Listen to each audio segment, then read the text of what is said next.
Bonjour à tous, c'est Ours Sauvage. On se retrouve pour une autre petite vidéo.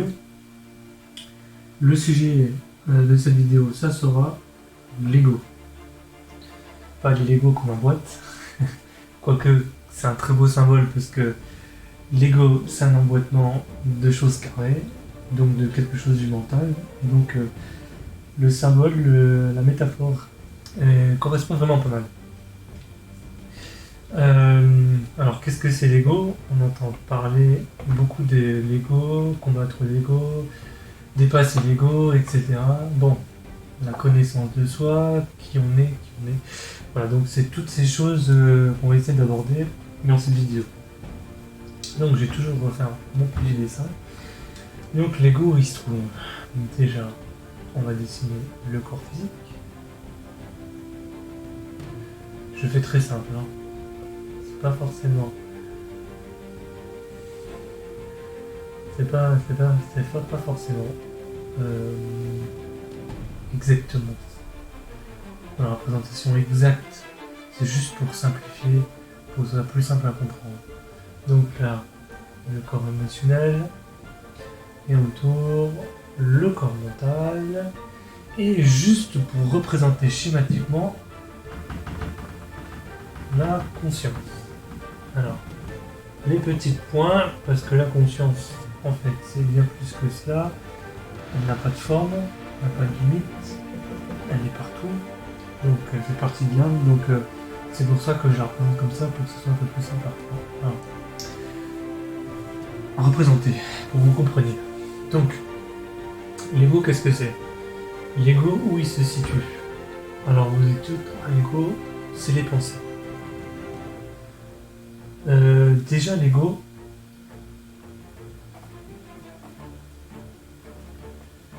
c'est le système de survie.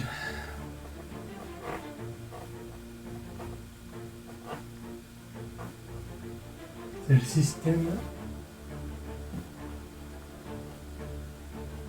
C'est juste. Je suis pas très bon en orthographe. Je vais essayer de m'appliquer. Voilà. C'est le système de survie. Alors, c'est tout ce qui est instinct de préservation. Donc comme on vient, l'homme dans son évolution, on vient du monde animal, d'ailleurs qu'on est toujours, on est toujours attaché à la nature, mais bon, c'est l'instinct de survie qui nous a permis de continuer à nous développer et à nous protéger. Donc c'est tout ce qui relie le système de survie.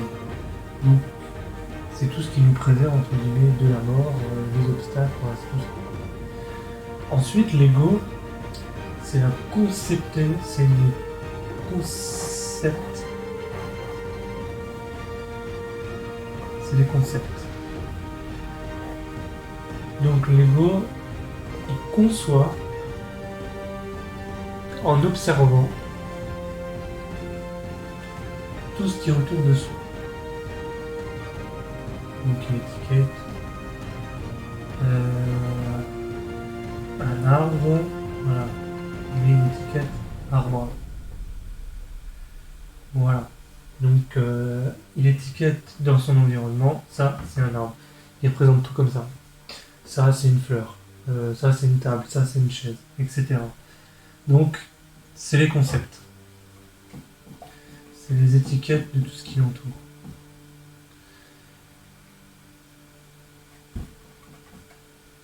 Voilà.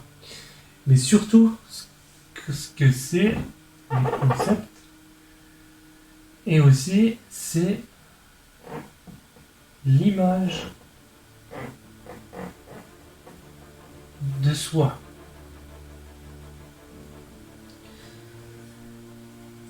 Voilà. Donc tout cela, l'image de soi. L'image de soi, elle renvoie sur l'identité,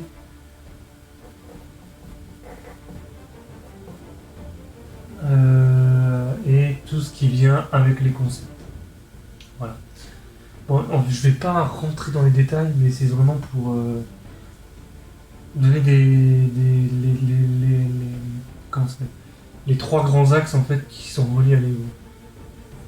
En plus, alors ça, c'est ce qu'on pourrait parler dans la partie humain.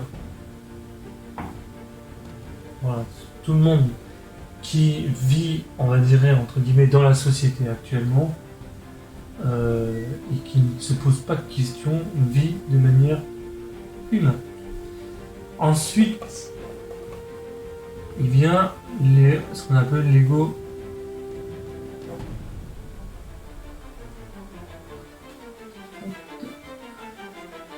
L'ego spirituel.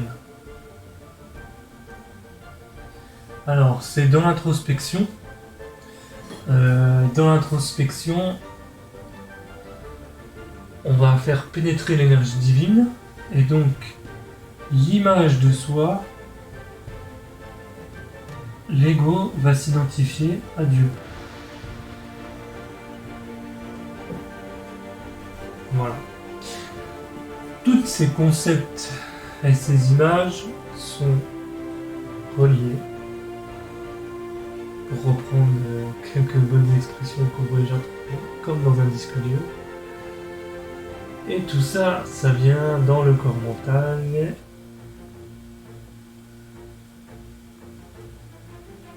Etc. etc.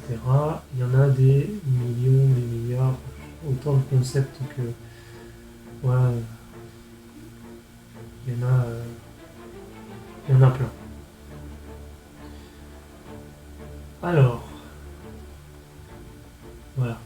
Comment tout ça, ça se remplit?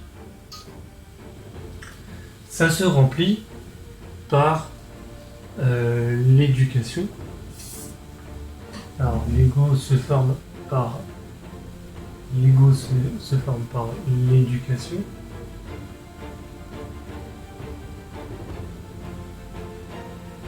L'éducation par votre entourage.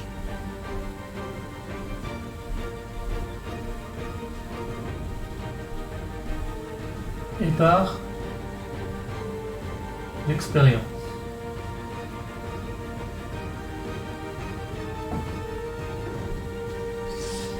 Alors, il faut savoir que sur le chemin pour apprendre à connaître, entre guillemets, la conscience, on est obligé donc apprendre à connaître son corps, apprendre à observer ses émotions, apprendre à observer son mental, purifier tout ça, libérer, pour enfin qu'il reste plus que ce qui est. Voilà. Donc, tout ça, c'est l'ego. Maintenant, tout ça, ces concepts nous séparent, ça crée des séparations entre chaque être vivant, et surtout, ça nous sépare de ce qu'on est. Parce que quand lui, le petit monsieur, moi ou n'importe qui, s'identifie à la petite case, là, au concept ou à son identité, toutes ces choses, en fait, il n'est plus dans l'instant présent, ou dans cet instant présent, on peut canaliser l'énergie de la conscience et laisser tout cela se purifier au niveau du corps émotionnel. Bon, on reviendra après, c'est pas important. Et comment tout ceci se forme? Comment l'ego il se forme? Il se forme par la dualité.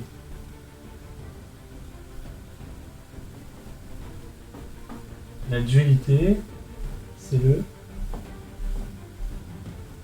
le jugement. J'aime, j'aime pas. Donc, à chaque fois que on vous donne, par votre éducation, ou par votre entourage, ou par l'expérience, quelque chose qui se passe aussi bien en vous qu'à l'extérieur, vous jugez, donc créez de la dualité et de la séparation, vous créez une petite case là, cette petite case là crée de la souffrance dans le corps émotionnel, et si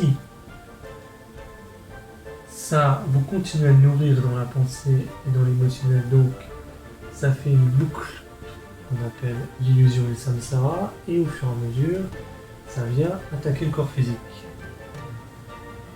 Ok? Parce que à force de nourrir, c'est comme si vous mettez dans des oranges propres, enfin pas propres, mais comestibles et intactes, vous mettez une orange pourrie dedans, plus vous allez attendre et plus la pourriture, entre guillemets, va s'étendre. Donc, comment on pourrit l'orange? Donc, comment on pourrit le corps, le mental et l'émotionnel? En créant de la dualité et du jugement. Qu'est-ce qui se passe quand vous êtes dans l'instant présent? Quand vous vous mettez dans l'instant présent,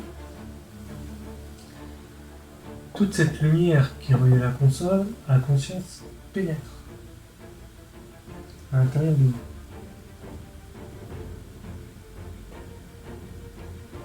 Tout ça pénètre à l'intérieur de vous. Et au fur et à mesure, alors qu'est-ce que ça veut dire? L'instant présent est relié au moment présent, donc à la décontraction. Et quand la décontraction, c'est l'inverse de la dualité, donc c'est l'acceptation, le relâchement complet, et donc ces carrés-là, à force, sortent. Les concepts sortent, parce que quand on est dans l'instant présent, la vérité émerge. Et quand la vérité émerge, c'est comme un feu purificateur, les conceptualisations et tout, voilà, tous les concepts sont c'est des émerges automatiquement. Et donc, à force, voilà. Donc, le mental n'est pas l'ego n'est pas le mental. Vouloir enlever l'ego ou le mental, ça revient à créer l'ego, puisqu'on revient dans la dualité et dans le jugement. Donc c'est un cercle infini. Donc, ici vous voyez que chaque personne crée des souffrances et des conceptualisations.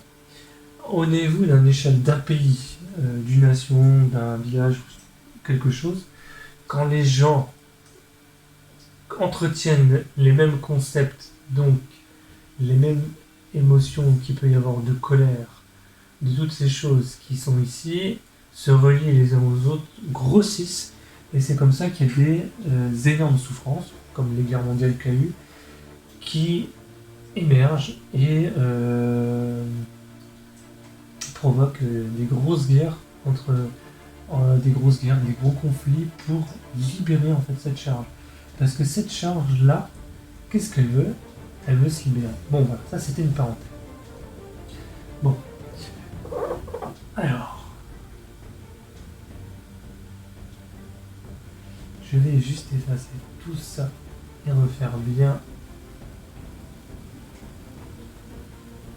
mon dessin. Voilà, parce qu'il y a quelque chose qui est très important que je voulais vous parler dans cette vidéo.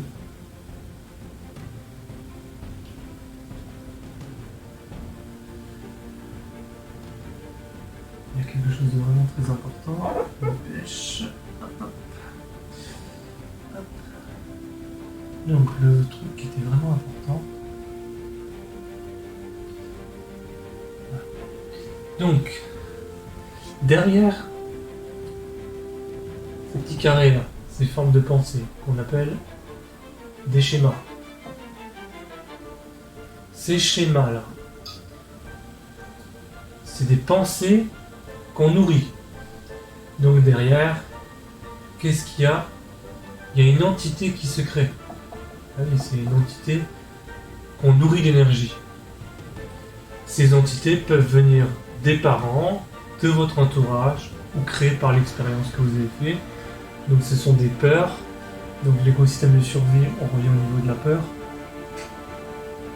Et surtout au niveau de la main.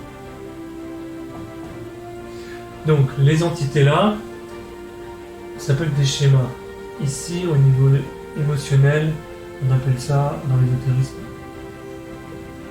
des larves. Plus ces pensées et ces entités sont ces formes de conscience émotionnelle sont nourries se chargent en énergie, et plus elles se chargent en énergie, plus elles grossissent, et au bout d'un moment, elles ont leur propre conscience. Ça veut dire que dans la voix, dans la tête, si vous écoutiez pour voir la vérité,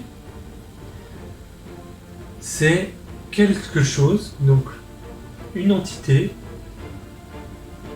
qui se fait passer pour vous. Eh ouais. Mais c'est un fonctionnement qui est tellement normal dans notre société que voilà. Donc qu'est-ce qui différencie nous de la société entre guillemets et les fous qui sont dans les hôpitaux psychiatriques?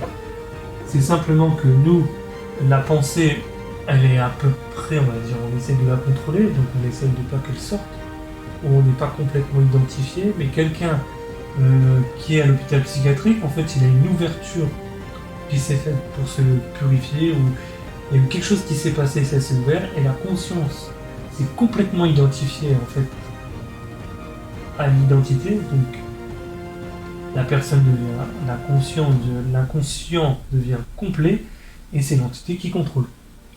Voilà, par phase, ça dépend suivant les pathologies, mais il y a une grosse faille qui s'est faite ici, qui lui permet de prendre le contrôle du corps, et donc de la parole, et permet de se manifester. Voilà.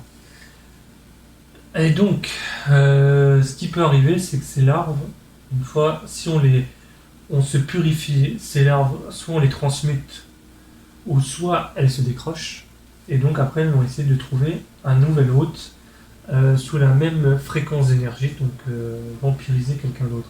Parce que comme les entités, là, les schémas, les larves vivent dans des formes dans l'espace et dans le temps, donc elles dépendent de nous pour vivre, elles vont tout faire pour créer des pensées à l'intérieur de vous et des émotions à l'intérieur de vous pour continuer à vivre. Parce que si vous êtes dans l'instant présent et vous acceptez l'expérience, si vous acceptez, il n'y a plus de dualité, et s'il n'y a plus de dualité, là, c'est la mort de la pensée. Donc ça, c'est la véritable mort. Quand vous vous désidentifiez complètement à ce que vous pensez être. Et il reste plus que ce qui est. Voilà. Alors, voilà. Donc, tous ces concepts, ces images que vous avez de vous et de la vie, créent des limites. La conscience, donc notre nature divine, elle est illimitée. Donc, tout ça, ça crée des limites. On est complètement éveillé quand on a dépassé, on a vidé tout le corps mental, et tout le corps émotionnel et le corps mental, et on laisse plus qu'émerger la lumière. Je crois que c'est bon, mais ça, pour arriver à faire ça, à se rendre compte que c'est des entités qui vous chuchotent à l'oreille, je vous conseille, vous placez dans votre lit, allongé, ou sur votre canapé, mais allongé. Il faut aller à la limite qui est entre le conscient et l'inconscient. Donc quand vous êtes à moitié en train de dormir. À moitié, mais vous êtes toujours présent. Donc vous n'êtes pas devenu inconscient, c'est très important. Et vous observez silencieusement. Quand vous observez silencieusement, vous n'êtes ni dans la dualité, ni dans le jugement. Vous êtes juste dans l'observation. Vous observez vos pensées et la voix dans la tête, tout ce que vous pouvez entendre. Et au fur et à mesure que vous allez plonger vers l'inconscient, paradoxalement, plus vers la décontraction. Et donc, à ce point-là, entre l'inconscient et le sommeil profond qui arrive, on se rapproche à la fois complètement de l'inconscient, mais aussi de l'âme, de notre nature divine, mais dans sa pleine forme. C'est là. Et quand vous laissez émerger la vérité là, vous pouvez entendre l'entité avec sa voix et sa forme. Voilà. J'espère que cette petite vous a plu. Si vous avez des questions, n'hésitez pas à poser vos questions en commentaire. Et je ferai plein d'autres vidéos. La prochaine, ça sera sur la matrice. Je vous remercie. À bientôt. Allez, ciao ciao.